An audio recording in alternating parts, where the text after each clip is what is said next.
Operation کی بات ہے، یہ کنفیوژن دور کرے کہ آپریشن وہاں پہ ہو رہا ہے یا نہیں ہو رہا، کیونکہ وہاں جو ماحول بنا ہوا ہے وہ آپریشن کے لیے ہے. پھر ساتھ میں ایسا تو نہیں ہے کہ یہ جو حالیہ موومنٹ ہوئی ہے اور اس میں انہوں نے کہا ہے کہ ہم نہیں مانتے، تو کسی دباؤ کے نتیجے میں یہ آپریشن نہیں ہو رہا. خواجہ صاحب ایک تو ڈیڈ لائن دی ہے سی ایم نے کہ اگر نوٹیفیکیشن واپس نہ لیا گیا تو انہوں نے نوٹیفیکیشن ان کا لے لیں واپس. دوسرا ہمارا تو ہے ہی نہیں، ہم نے کوئی نوٹیفیکیشن نہیں کیا. کوئی بتا دے کہ ہم نے کوئی نوٹیفیکیشن کیا. دوسرا ان کا یہ موقف نہیں، ہے. آپ اتنا موقر صحافی ہیں، بڑا سکہ بند صحافی ہیں، آپ کم از کم نوٹیفیکیشن تو دیکھ لیتے. اچھا دوسرا ان کا یہ ہے کہ جو مشین پہلا ہے تو مکلئی ہے نا ہو گیا کہ نوٹیفیکیشن کوئی ہے بھی ساڈا. ٹھیک ہے. اچھا دوسرا ان کا موقف یہ ہے کہ جو مشیران کے ساتھ آپ نے جرگہ کیا تھا، مشیران اس کے ساتھ جو سی ایم کے پی کے ہیں اس کو شامل نہیں کیا گیا اس مذاکرات میں. یہ ان کی اور ان کی گورنمنٹ کی پرابلم ہے. ان کی گورنمنٹ کے ساتھ ان کے مذاکرات ہوئے ہیں. And if he is not in the loop, that is not my problem, or that is not the problem of the federal government, that is the problem of the provincial government over there. ہم تو ان کو offer کر رہے ہیں کہ بھئی ہم مل کے جو ہے اگر کوئی ان کی سچویشن جو ہے امپروو کر سکتے ہیں، اب وہ آگے لگیں، ہم ان کو کور پرووائڈ کریں گے، مدد کریں گے ان کی. Everything will be available. Naveed Akbar Chaudhry sahab اس کے بعد سر. Thank you sir. نوید اکبر سر، آپ نے بتایا کہ مائیگریشن جو ہے صدیوں سے وہاں پہ جاری ہے اور اب بھی ہو رہی ہے. تو سر آپ نے خود فرما دیا کہ انٹیلیجنس بیسڈ آپریشنز بھی جاری رہیں گے. تو کیا وجہ کہ یہ 500 جو طالبان ہیں وہاں پہ، اور یقیناً یہ وہ ہوں گے، آپ اس کی وضاحت بھی کر دیجیے کہ جو 2021-22 میں جو مذاکرات ہوئے تھے اس کے نتیجے میں یہ لوگ آئے تھے یا اس سے پہلے کہ یہاں رہ رہے ہیں. ایک اور دوسرا سر یہ بتا دیں کہ گزشتہ سال ہوئی تھی مائیگریشن. کچھ لوگ یہ کریں گے شاید گزشتہ سال مائیگریشن نہیں ہوئی، اس کی وضاحت کر دیں. دیکھیں ہر سال مائیگریشن ہوتی ہے، کسی سال کم ہوتی ہوگی، کسی سال زیادہ ہوتی ہوگی، ڈپینڈنگ اپان کہ برف کتنی پڑی ہے، ڈپینڈنگ اپان کتنے جو ہے ایکسیسیبل ایریاز ہیں، کتنے نہیں ایک تھے، اس کے اوپر ڈپینڈ کرتا ہے تعداد کا. دوسرا آپ نے کیا کہا ہے؟ یہ تو وہی لوگ تو نہیں جو 21-22 میں ہاں یہ دیکھیں، یہ آپ کی بات بالکل صحیح ہے کہ جو 21-22 میں لوگ لا کے بسائے گئے تھے 6-7 ہزار، وہ تقریباً they are living close to جو بارڈر ایریاز ہیں نا، ان کے قریب ہمارے رہ رہے ہیں، لیکن باقی جگہ بھی موجود ہے. اور میں نے پہلے بھی کہا ہے کہ ہماری وہاں کے پی کی گورنمنٹ کے میں جو سرکردہ لوگ ہیں پہلے بھی اور آج بھی، وہ ان کو بتا دیتے ہیں. اب میں پھر ریٹریٹ کرتا ہوں، وہ ان کو بتا دیتے ہیں. جو یہ سارے 4-5 ہزار ہو سکتا ہے پرانے زمانے میں ایسے 4-5 سال پہلا جو ہے بتا وصول ہو کے اسلام آباد بھی آتا ہو. جی پھر آپ کے پاس کے پی کے سے جو ہمارے یہ خواجہ صاحب جیسے کہ آپ نے کہا کہ سیزنل مائیگریشن ہوتی ہے، تو واقعی ہوتی ہے یہ سیزنل مائیگریشن صدیوں سے. اور یہاں پہ ان کے 2 گھر ہوتے ہیں، ایک تیرا میں ہوتا ہے، ایک باڑہ، علم گدر، کجورائے اور یہ آس پاس کے جو علاقے اختیار ولی صاحب جانتے ہیں. تو یہ تو اس کی نسبت زیادہ آسان تھا کہ باجوڑ میں جو آپریشن ہوا تھا اور تحصیل کے لوگ نیچے آئے تھے، مامون تحصیل کے، اور وہ واپس چلے گئے تھے. وہاں پر تو سیزنل مائیگریشن بھی نہیں ہوتی. یہاں پر تو ایک روٹین ہے، لیکن اس کو کیوں بر وقت فیسیلیٹیٹ نہیں کیا گیا؟ اور جب وہاں سے لوگ روانہ ہو رہے تھے تو برف باری شروع ہوئی تھی. دوسرا یہ کہ جب یہ لوگ پیندیچینا ایک جگہ ہے وہاں پر پہنچے تو صرف ایک ہی سپاٹ پر رجسٹریشن کا عمل ہو رہا تھا. اب انہوں نے محمد شاہ قلعہ اور سپین قبر اور دوسری جگہوں پہ بنا لیے. اگر یہ بر وقت بن جاتے تو پھر یہ راستے بند نہ ہوتے، لوگ اذیت سے نہ گزرتے. آپ کی بات بالکل درست ہے. وہاں پہ اتنی بڑی تعداد کے لوگوں کے لیے رجسٹریشن کے زیادہ سینٹرز وہاں پہ ہونے چاہیے تھے.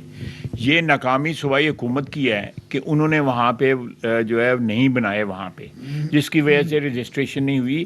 ان لوگوں کو کمپنسیشن ملتی ہے، آپ کو زیادہ پتہ ہوگا مجھ سے کیونکہ آپ اس علاقے کو جانتے ہیں. ان کی موومنٹ کی جو ہے کمپنسیشن بھی ملتی ہے ان کو، آتے ہیں پھر واپس جاتے ہیں. تو اس سلسلے میں یہ جو 4 ارب روپے کا اس میں آپ نے دیکھ لیا ہے، اس سے ان لوگوں کو پیسے کتنے ملے ہیں، کتنے نہیں ملے اور کن جیبوں میں گیا، آپ خود انویسٹیگیٹو جرنلزم کر لیں. اچھا خواجہ صاحب، کاشف الدین سید نام ہے میرا، پشاور سے تعلق ہے. ایک تو خطوط وہاں سے بہت آ رہے ہیں, کل وزیر اعظم کو بھیجا گیا ہے, آج تارڑ صاحب کو بھی بھیجا گیا ہے, اس پر بھی بات کریں. لیکن یہ جو آپریشن کی بات ہے یہ کنفیوژن دور کرے کہ آپریشن وہاں پہ ہو رہا ہے یا نہیں, نہیں ہو رہا. کیونکہ وہاں جو ماحول بنا ہوا ہے وہ آپریشن کے لیے ہے. پھر ساتھ میں ایسا تو نہیں ہے کہ یہ جو حالیہ موومنٹ ہوئی ہے اور اس میں انہوں نے کہا ہے کہ ہم نہیں مانتے, تو کسی دباؤ کے نتیجے میں یہ آپریشن نہیں ہو رہا. نہیں جی, میں نے آپ کو بتایا شروع میں ہی کہ کئی سالوں سے آپریشن جو ہے وہ آرمی نہیں کر رہی, آئی بی او کر رہی ہے. میں نے اس سے پہلے بھی 10-15 منٹ پہلے بھی میں نے آپ کو عرض کیا ہے, آپریشن کے کو انہوں نے فی الحال کم از کم اسٹریٹجکلی جو ہے ایک ڈیسیژن لیا ہوا ہے کہ وہ ترک کر دیا ہوا ہے انہوں نے. پچھلے چند سالوں سے وہاں پہ آپریشنز نہیں ہوئے. میں اس ویلی کی بات کر رہا ہوں. ثناء اللہ صاحب. جی خواجہ صاحب 2018 میں 25ویں آئینی ترمیم آئی اور فاٹا کا مرجر ہوا, آپ کو پتا ہے وہ کے پی میں. تو یہ بتائیں, اختیار ولی صاحب بھی بیٹھے ہیں, کہ یہ جو 7-8 سال کا ایک انٹرم پیریڈ تھا, اس میں یہ ساری سچویشن, کیونکہ ہم نے بھی دیکھا ہے, میں خود ڈی آئی خان کا ہوں, ہر سال وہاں سے ساؤتھ وزیرستان سے اور ادھر سے لوگ آتے ہیں اس موسم میں, اور وہاں رینٹ بڑھ جاتے ہیں, مسائل بھی ہوتے ہیں.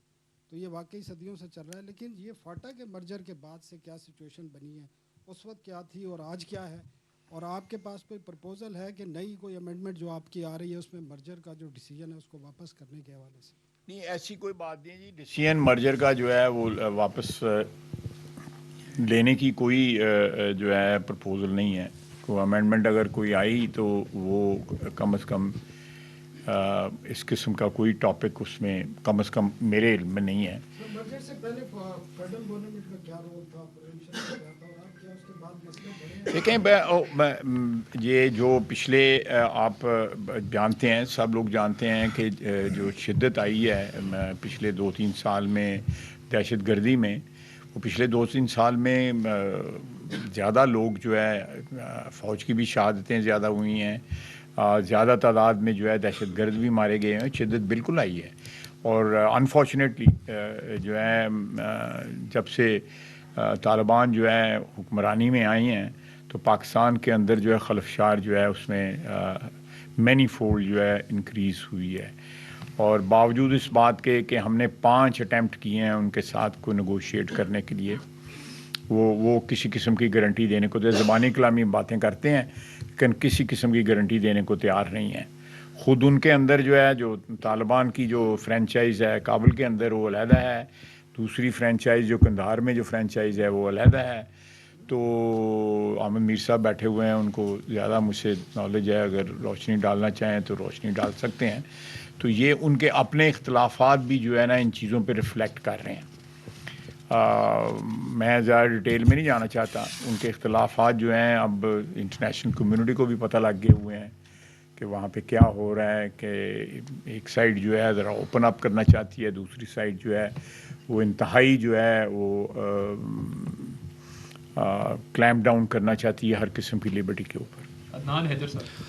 خواجہ sahab, this is Adnan Haider from Public News. Sir اس پریس بریفنگ کا مقصد ہم یہ سمجھے تھے کہ جو کنفیوژن ہے ہمارے ذہن میں, جو ہم اسلام آباد میں بیٹھے تیرا کو رپورٹ کر رہے ہیں, وہ کنفیوژن دور ہوگی سر. انفارچونیٹلی وہ نہیں ہو سکی. اگر آپ کر دیں گے تو بڑا اچھا ہوگا سر ہمارے. آپ بتائیں نا میں کس طرح کروں. نہیں سر, میں پوچھ رہا ہوں نا آپ سے. سر ایک تو جو 24-25 لوگوں کی ٹیم تھی سر, وہ کس نے بنائی تھی؟ وہ مشران کی جو ٹیم تھی کمیٹی, کس نے تو اس کو کانسٹیٹیوٹ کیا ہوگا, وہ کس نے کی تھی؟ ایک پروونشل گورنمنٹ نے بنائی ہوئی ہے. جرگا جو ہے وہ پروونشل گورنمنٹ کا بنا ہوا ہے. دیکھیں یہ جرگے جو ہے الٹیمیٹلی ان کو ریکگنائز جو ہے پروونشل گورنمنٹ کرتی ہے. وہ پروونشل گورنمنٹ کی امبریلا تھلے وہ جرگا. یہ جو رسم جو ہے یہ انگریزوں کے زمانے سے. پروونشل گورنمنٹ سہیل آفریدی والی یا کوئی اور سر؟ یہ تو ابھی بنا ہے نا, میں نے تو آپ کو تاریخیں بھی بتائی ہیں. تو 3-4 پوائنٹ سر. تو ابھی جو گورنمنٹ ہے انہوں نے اس کو جرگے کو ریکگنائز کیا ہوا ہے. اور یہ بعض یہاں پہ یہ انسینویٹ کیا گیا ہے کہ یہ کوئی نمائندہ جرگہ نہیں ہے, تو پروونشل گورنمنٹ پھر کیوں نیگوشیٹ ان کے ساتھ کر رہی ہے؟ 3 میٹنگیں ہو چکی ہیں اور اب 31 کو فائنل اس کا رزلٹ بھی نکلا. اچھا خواجہ صاحب, میرے نا کچھ اسٹوڈنٹس ہیں اس وادی کے نا, وہ بیچارے انہوں نے رپورٹ کیا.